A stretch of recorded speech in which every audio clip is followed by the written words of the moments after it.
Hi, I'm Boom Gonzalez, and welcome to School Spirit. Today we're featuring one of the most decorated cagers in UAAP history. Join us as we revisit this all-time great sensational career with the FEU Tamaraos.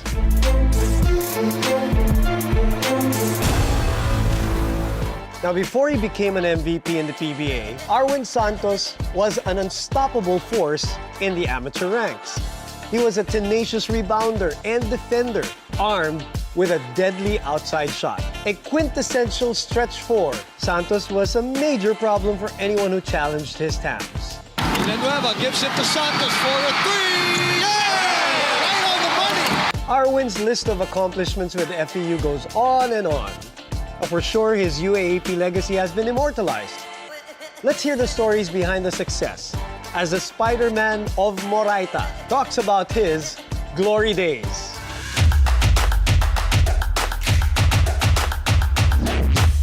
Arwin, unang-una sa lahat, namili ka sa maraming colleges na interesado sa'yo. Pakikwento mo naman sa amin ang naging proseso kung bakit mo pinili ang FEU in the end. Nung time na yan, pinuntahan ko unang-unang Ateneo, Lasal, UST, Pati-Binil, UE. Huli-huli pa yung FEU. Tinignan ko kung saan ako makakatulong, kung saan ako mas komportable, kung saan ako magiging mas masaya. Sa FEU parang komportable ako eh. Parang pati mga players doon, Kobo, at may mga kapampangan din at the same time. Sabi ko, dito na ako, FEU na ako. Okay, Arwin, during your freshman year, kamusta yung adjustment na nanggaling kang Pampanga, tapos Manila, and now you're under the bright lights of the UAP with a prestigious and a winning culture in FEU? Sobrang daming adjustment, boom eh. Kasi unang-una, no, isa-isahin ko. First time kong malayo sa pamilya. Kamamatay lang ng tatay ko noon after a year. Pumunta ako ng Manila. Tapos, hindi rin ako sanay na wala yung mama ko. Makapagsanay ako dun sa probinsya, nandun ako magkakasama. Tapos, pagdating dito, iba, dahil siyempre, panibagong pakikisama. Pero yun na nga, dahil lang ang pangarap ko, nung time na matay ang tatay ko, sinabi ko na, kasi siya ang breadwinner namin eh. Saan nakaasahan si mama. Kahit mahirap ka ako, kailangan kong makipagsapalaran. Dahil si Papa, sabi sa naniniwala sa akin na kaya kong maging magaling na basketball player. Kaya, nung naalala ko, nung buhay pa yun, pinag-jogging ako. Sabayan mo yung mga tricycle, mag-jogging ka doon. Pigisin ako ng umaga. Yun yung mga basic na hindi ko makalimutan. So, pinanghiwakan ko na lang yun. Hindi ko naman sinasabi yun lang alam kong basketball. Kasi nung time na yan, nagpe-pedicab ako. Marami akong alam para kumita, para makatulong. Kasi ganun ako eh. Ang sarap kasi makatulong sa sarili pamilya, lalo sa magulang mo. Na pinasok ko para kahit pa paano may maiambag ako sa pamilya. Kaya pagdating dito sa Manila, ibang buhay, ibang mundo, panibagong pakikisama, panibagong mga teammates ko. So, mabuti na lang, hindi naman ako tinuruan na hindi marunong makisama. Yun ang isang maganda. Dahil ang papa ko magaling makisama. Kahit hindi kami ganun payaman, hindi kami ganun pahirap, tama lang, tinuruan kami ng papa ko paano makisama. Kaya hindi naman ako nahihirapan mag-adjust sa mga players, alam nila kung paano ako makisama sa kanila. Ako pa nga yung nahihiya kasi wala akong mag-aarang gamit eh. Nung time na yun, nahiya nga ako ilabas yung mga gamit ko kasi parang yung bag ko, luma na. Tapos yung mga damit ko, loose, luma na rin. Hindi ko na lang pinansin yun. Kasi ang pinansin ko yung pangarap ko eh. Doesn't matter kung anong sabihin nila sa akin. Sabi ko kasi, galing lang naman din ako doon eh. Na nagkaroon na rin ako ng mga kapitbahay, kaibigan, mga bully. Na ita-turn down ka talaga, na sasabihin nila, di ba? Pero okay lang, sabi ko na ng buhay. Pagka nakinig ka, nagpa-apekto ka, hindi mo mararating yung gusto mong marating. Kaya, yun. May pagsapalaran ako, ang dahilan ko lang, kailangan makatulong ako sa pamilya ko. Kailangan kahit papano, subukan ko abutin ng pangarap ko. Yun lang, tapos nanindigan lang ako, pumapig lang ako. Yung faith ko, hindi ko binago kay Lord. Kahit anong mangyari, ibibigay ko yung best ko. Nasa mga sitwasyon, alam ko hindi mo ako pababayaan. Kasi pinatunayan na sa akin ni Lord yan eh. Dati kaya ganun pala kasi yung faith ko nung pumunta ako sa Manila. Sabi ko nung time na yun, lahat ng hirap, lahat ng pressure, naramdaman ko sa Pampanga eh. Yung bahaan kami, yung tanggalin yung bubong namin, kulang lang yung bahay namin, tanggalin, matangay na rin. Wala, pagka natangay kami yun, patay na kami lahat eh. Ang puhunan lang ng tatay ko doon, sabi, basta marunong kayo lumangoy kayo sa safe na lugar. Yun yung mga pressure na yun. Kaya sabi ko, siguro naman sa Manila walang pressure, no? Maglalaro lang naman ako. Ibibigay ko lang kung ano yung best ko. Siguro baka swertein ako, palarin ako. Pero yun yung nangyari. God is good talaga. Nakita mo naman buong talagang yung rookie year ko, maganda yung naging resulta. Sobrang mas lalo ako nabuhaya, mas lalo naging buo yung loob ko. Basta laro lang ako ng laro, parang kaya ko pala. Kaya nabubuhayan ako lalo, kaya ko pala. Kaya tapos yung mga supporters, mga nagmamahal sa akin, pamilya, talagang natutuwa rin. So, ginawa ko inspirasyon lahat ng mga pinagdaanan ko talaga. Tapos balikan natin yung unang-una mong laro. First game in the UAP. Na-overwhelm ka ba or sanay ka na ba sa ganong atmosphere? Naalala mo ba yung unang salta mo sa UAP? Kaya, kasi nung unang salta ko sa FPU, tapos yung crowd, hindi ako yung kinabahan sa crowd eh. Natuwa ako sa crowd.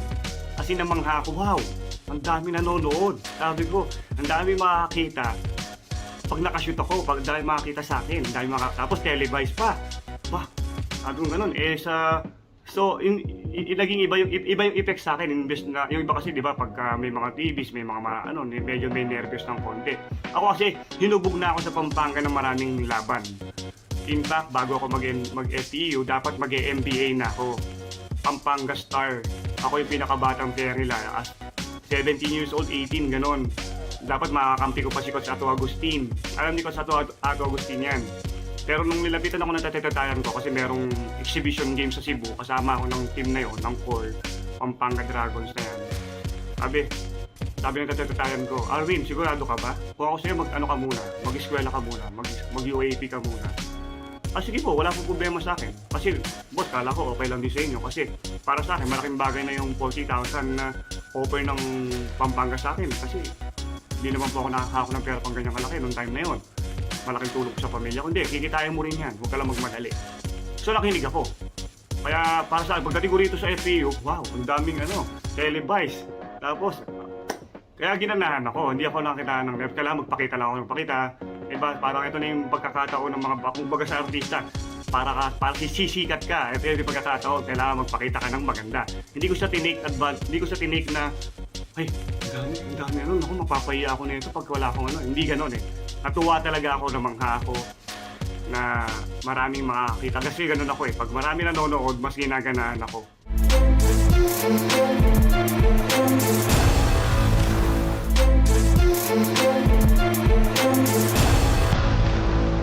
When you hear the words glory days, Arwin, what comes to your mind? Ano naiisip mo dyan? Siyempre, pagka glory days, unang-una yung mga championship, di ba? Yung mga championship na na-achieve namin.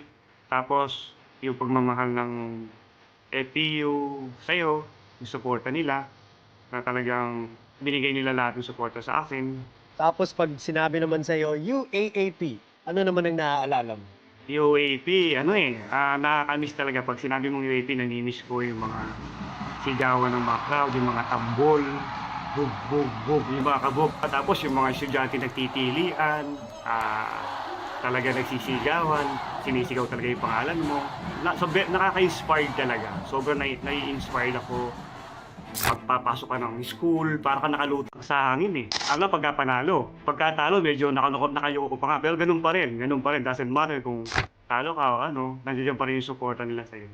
Pag tinanong ka, Arwin, best moments mo in the UAP, anong play yung una mong naaalala? Siyempre yung unang-una yung sa atin Neo, yung back-to-back threes ko na doon ko nasabi na kamay ng Diyos. Kasi back-to-back na hindi, kahit ako nagulat na shoot ko yung 2 3 points na yun, back-to-back. Pero kung naalala nyo, kalaban namin na Tineo noon, lamang sila ng 6 points. Naitay ko yung laro. Tapos yung isang tip-in ko na tinira ni Mark Ishit, tinipin ko against Lasal. Finals din yun. Yun yung mga hindi ko makakalimutan ng laro. Yun yung mga paborito kong highlights, pati yung mga block shots na nagagawa ko, yung mga crucial part.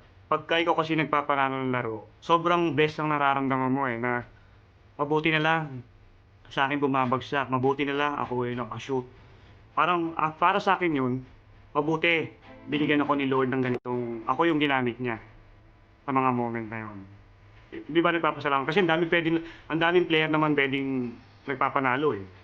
Pero di ba, tayo, ilang beses na tayong binibigay kahit dito sa PBA. Kaya sobrang nagpapasalamat ako na yung kamay ng Diyos talaga. Kaya ginamit ko na yan. Kamay ng Diyos para sa akin.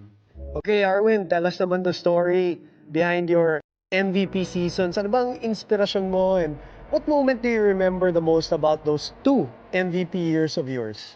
Nagpapasalamat ko doon dahil na-awardan ka na hindi ko naman in-expect. Kasi dati nga, sabi ko nga, ang pangarap ko, makatulong lang, magkaroon ng konting income, maibigay sa pamilya. Basta ang gusto ko, every game, kailangan may maiambag ako sa ibabaw ng lamesa. Ibig sabihin nun, kailangan may maitulong ako. Yun lang, hindi ko tinitingnan pagka doon kung sa naniniwala kasi ako sa point na kung sa'yo, sa'yo. Pag hindi sa'yo, hindi sa'yo. Pero hindi ibig sabihin, pag hindi sa'yo, mababago ang fate mo o hindi ka na magpapasalamat. Dapat same attitude pa rin. Mapasayo at hindi magpasalamat ka pa. Kasi bakit? Buhay ka pa, may pag-asa ka pa eh, diba? So, ibig sabihin, pag hindi mo na nakuha, baka kailangan mo lang mag-improve, kailangan mo lang dagdagan yung skills mo para makuha mo next time. Yun ang ginawa ko, kaya nakuha ko yung MVP na yun. Ang ginawa ko, pumunta ako sa mga, yung lugar. Nagpakita ako, binalik ko yung mga support, yung suporta nila sa akin. Libre, ng ganyan, nagpakita, nag-hi, alam mo yun? Yung lalo na yung mga kabataan ko doon, yung mga barangay, pumunta ako nung nag-UAP. Kasi alam ko kung gano'n sila ka-proud na merong isang nakakalaro lang nila doon dati sa half court, sa whole court, nakikipagpustahan, nagpapataya ng ending lang sa kanila, nagtitinda lang ng barbecue doon, pedicab lang. Ngayon, MVP na. So, gusto ko rin i-inspire yung tao na kahit gano'n ang hinaglagyan ko, pedicab driver ka man, kaya sinasabi ko, di ba? Ano man ang posisyon mo, pwede mo rin makamit ang nakamit ko. Kasi galing ako dun eh. Ako, hindi ko nga inisip magiging MVP ako, di ba? Kaya ginagamit ko siya in a good way na para ma-inspire ko rin yung mga tao na huwag mo titignan kung anong posisyon mo. Alam mo kasi naniniwala ako, pagka mataas ang pangarap mo, abutin mo. Gawan mo ng paraan at manalig ka lang sa kanya. Magugulat ka lang, magdudong ka na. Galing, galing. Yun talaga yung kilala kong Arwin Santos na almost like 15, 16 years na yan pa rin talaga yung perspective mo, napakaganda. Pag tinanong kita na what do you treasure the most from the years na you spent in FEU, baka meron kang memory dyan na whether sa eskwela, sa classmates mo, o sa teacher mo, hindi lang sa court. Baka pwede mo naman ikwento sa amin. Siyempre, nandiyan yung mga teachers ko sa FEU talaga. Hindi ko kasamang mga magulang ko rito sa FEU. Pero sila yung tumatayong magulang ko, kasi naiintindihan nila ako, nakikipagkwentuhan sila sa akin, hindi lang ako tindratong player. Tapos lagi nila sinasabi sa akin na panatilihin mo maging humble huwag ka magbabago, kahit anong marating mo. Isa yun sa mga hindi ko nakakaya, kasi isa yun eh, pagka wala kang kapatid, wala kang magulang sa FEU, kasi naka-quarters kami, malipas na nakakausap mo yung players, iba pa rin yung advice ng mga teachers talaga. Sa dami-dami mong achievements sa UAAP, when you look back at all of those, anong award pinaka-paborito mo? Defensive Player of the Year ba? Or Finals MVP? Or Season MVP? At bakit? Siguro yung unang-unang MVP ko talaga, ayun talaga yun. Yung parang bumuo ng pagkatao ko na, parang na-feel ko na nasa tuktok na ako ng tagumpay. Kasi, na hindi ko in-expect, na kaya ko palang maabot yun, naabot ko. Kasi hindi naman yun yung, sabi ko nga, di ba, hindi naman yun yung hangarin ko. Pero naabot ko, parang dun lalo na buo, mas lalo tumiba yung pagkatao ko, yung personality ko, yung faith ko, lahat. Kaya sabi ko, ako yung taong hindi mo kayang pressurein dahil galing na ako dyan. Para sa akin ang pressure is, yung mamamatay ka na, may iwan mo yung mahal mo sa alanganin na sitwasyon. Ibig sabihin, yung walang makakain, wala kang man silang maasahan. Yun yung pressure sa akin. Pero, binigay ni Lord lahat, magandang awards, magandang buhay, maginhawang buhay, mabubuting kaibigan, mga taong sumusuporta sa'yo, saan ang pressure doon.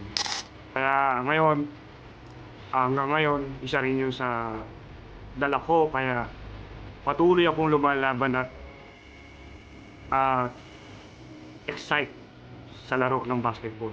Kasi hindi ko lang mahal ang basketball, buhay ko na to eh. Ito yung nagbibigay ng challenge para patuloy ako maglaro. Kahit sabihin lang 40 years old ka na, ang iniisip ko, hanggat nararamdaman ko yung bilis, lakas, lalaro pa rin ako. Kasi ang pinaka-importante, mahal ko pa yung basketball. Kaya andyan pa rin yung passion ko, kumbaga.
Arwin Santos never backs down from a challenge. In fact, he feeds off the competition.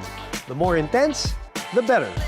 So let's find out who forced the Spider-Man to unleash his full potential here on Rival Schools.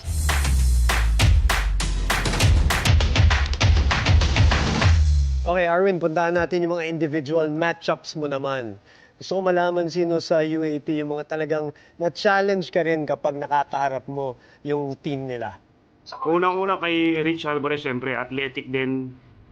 Tapos, may experience na rin, mas nauna sa akin maglaro yun. In and out din, may outside shooting, may poste rin. Tapos, hirap din akong makipag-usap dahil magaling mag-English. Tapos, si Junjun naman, tirador. Si Junjun talaga, tirador.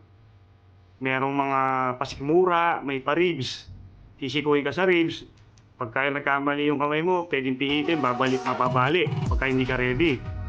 Sobrang isa yun sa hindi ko talagang kailangan alert ka sa kanya kung hindi, mababalian ka eh. Kasi talagang gusto kanyang tirahin para ma-out of the game ka. Si Joseph yun naman, maangas, sobrang angas. Parang feeling niya, lahat kaya niya. Parang ganon, kaya masarap kalaban. Kasi nakikipag-asaran. Yan ang mga talagang pagkakalaban ko, kailangan fully prepared ako at saka ready. Kailangan pahirapan ko rin sila. Okay, Arwin, sa dami-dami na player na pinahihirapan mo, sino naman yung nakakadepensa sa'yo kahit papano? At saka, gusto ko rin malaman yung sino naman yung gusto mong bantayan?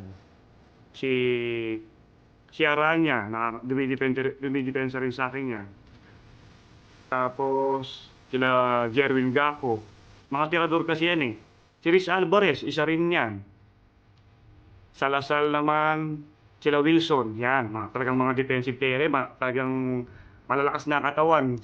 Eh ako, medyo patpatin pa ako nun. Talagang pagkabanggaan, talagang sasakit katawan mo, mabuti lang. Sanay na ako sa banggaan. Kaya minsan, hindi puro banggaan ginagawa ko. Technique, bilis, yun na lang ang ginagamit ko. Tapos naman, gusto kong bantayan. Talagang gusto kong bantayan nun. Sila, sila Joseph Yu, tapos sila L.A. Tenorio. Yan, mga yan. Kasi magaling talaga, scorer talaga. Aasahan talaga ng mga team. Si paring L.A., yan. Magaling din yung time na yan. Gusto ko kasi bumantay ng mga maliliit. Na gusto ko ipakita na kaya kong bumantay ng maliliit. Arwin, meron ka ba kino-consider na rival in college sa UAP basketball? Si Joseph yung pinaka-tingin kong para sa akin medyo may kaangasan siya talaga. Pero maintindihan naman niyo siguro bakit siya. Basta hindi ko siya feel sa lahat. Ako nga, kaibigan ko kumpare ko si Mac Cardona, okay kami. So, nasa kanila lang yan kung nakakanila yung problema. Bakit hindi ko siya maging close? Bakit si Mac naging close ko? Pero siya hindi ko siya maging close. Sino may problema? Yun lang yun. Tapos, in terms of eskwela naman, sino naman ang rival nyo? Was it Lasal na ba talaga? Yan na ba yung pinakamatindi nyo kalaban? Alam ko, Lasal eh. Pagka talagang Lasal lang anak ko, gada quarter or second half, grabe ang reminds niya sa amin na hindi tayo pwedeng matalo, laban tayo. Ganyan. As in, hindi talaga pagka walang pasok, pagka nananalo eh. Parang ganun eh. Kailangan talunin talaga yung Lasal. Di ba yung matalo daw kami sa lahat, huwag lang sa Lasal. Gawin natin lahat para talunin yung mga yan. Kasi sabi nga nila, kasi daw, maangas yung mga yan. Kaya natin yan, laban tayo. Yung mga ganun. Ito talaga curious ako eh. Meron ka bang kinatatakutang player sa UAP, Arwin? Ay wala, yan ang malabong may kakatakutan akong player. Kakatakutan ko pa asawa ko pero player hindi. Ayun lang yung simpleng bagay. Kahit nga magsapakan kami, sa labas ng court, hindi ako atras. Kasi sapakan yan. Kasi nung kabataan ko, normal sa amin makipagsapakan, lalo na nag-aaral ako ng high school. Hindi ako sa Kaya sanay ako doon sa part na yun kasi probinsyano tayo eh. Di ba pagka nagkakainitan sa loob ng game, sa labas-labas, sa akin normal lang yun. Kung gusto sapakan, minsan ba kasi matapang lang pag may camera. Pero pagka walang camera, ayaw naman. Di wag naman. Pero kaya ako wala kinakatakutan sa mga yan. Dahil alam ko, sabi ko nga, ang basketball, natural na masasaktan ka. Lalo na pagka marunong ka, nakakaintindi ka, sasaktan ka. Kasi minsan yun ang nila game plan o tactics. para mawala ka sa game.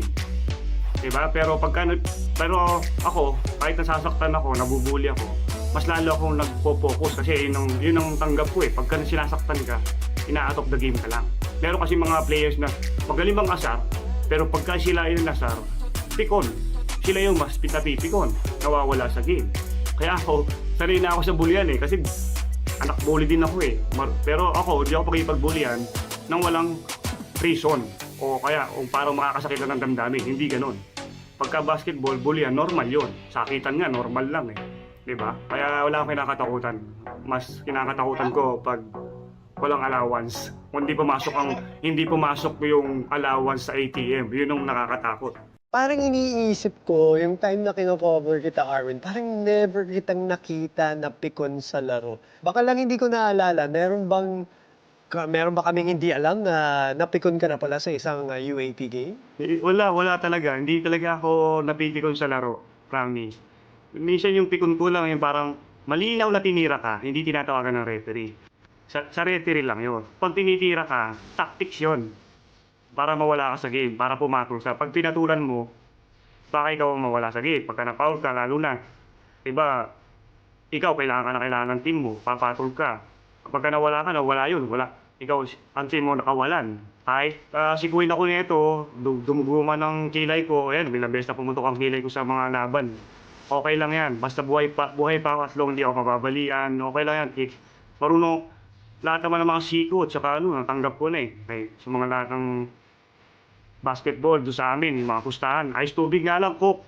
25 pesos. Kaya pagbasagan kami ng mukha, sikuan. Kahit tuklap na ang Coke, go lang. Laro pa rin. Walang hihinto. Kaya, sa akin, wala akong dahilan para mapikon sa loob ng laro. Ang purpose ko, kaya ako maglalaro, makipag-bulyan, makipag-asar, makipag-tiran, para manalo. Kasi yun naman ang purpose namin lahat. Maninira ka dahil gusto ko na suntukan, nasa basketball court tayo, di ba? Hindi, automatic. Kaya ka naninira, para yatok na game mo lang ako. Okay, di sasabayan lang kita, makipagtirahan, makipagbulihan. Okay, basta importante, kailangan manalo kami. Okay, lastly, Arwin, how big a factor was school spirit sa isang Arwin Santos? Naging factor din ba yan, yung suporta ng FEU sa personal na pag-angat mo? Ay, oo naman, napakalaking bagay yung school spirit na yan. Kaya sabi ko nga sa'yo, pagka nandoon ako, kahit kumakain ako, naglalakad ako, pagka nagpa-picture ang FPU, di ko tatanggihan kasi ibinabalik ko yung support at pagmamahal at paniniwala nila sa akin. Talagang yung init ng suporta, na kahit pagod ka na, pagka nakita mong, idol, alam mo yun, nakaka-pop up eh. Di ba, hindi mo mararamdaman yung pagod. Sobrang ang sarap ng feeling na hindi mo pinapangarap na maging artista para maging sikat. Di ba? Sumikat ka dahil sa basketball. Tapos nagpapapicture sila, nagpapagreeting, ini-invite ka na kung saan-saan. Kumbaga siya isang player na baguhan. Binigyan ka ng mga weapon na protection sa katawan mo. Mas lalo kang tumatag at tumibay. Yun yung nagiging epekto sa akin nun. Pagka may mga taong naniniwala sa sumusuporta, yung mga school spirit, grabe. Pagka pumasok ka sa school, para ka naka-bulletproof eh. Kahit barili ka, di ka tatablan. Kasi yung suporta, grabe suporta, mainit eh. Di ba? Para ang gwapo mo. Woo! Para hindi ka naman bagong ligo. Pero para feeling mo bagong ligo ka. Ganun ang feeling yung time na yung spirit, yung school spirit ng FPU. Pagka nasa kantin ka, hindi ka makakahinga kasi crowded yung mga naghihintay ng picture. Habang kumakain ka. Di ba? Ang sarap balikan eh. Ako kung may babalikan ako, yun talaga yung FPU time ko eh. Sobrang iba yung feeling, mapasalabas ng FPU. O nasa man akong lugar, di ba? Ang laki nung binigay sa akin saya, sarap ng pakiramdam na talagang doon pa lang sa part na yun, marami ng taong sumusuporta sa'yo hanggang PBA, di ba? Yun yung talagang hindi ko makakalimutan. We want to give a big thank you to Arwin Santos for joining us today. It was another eye-opening episode. Hearing all those anecdotes from the Spider-Man. But that's it for now. We'll see you again next week as another UAAP legend logs in to tell his story.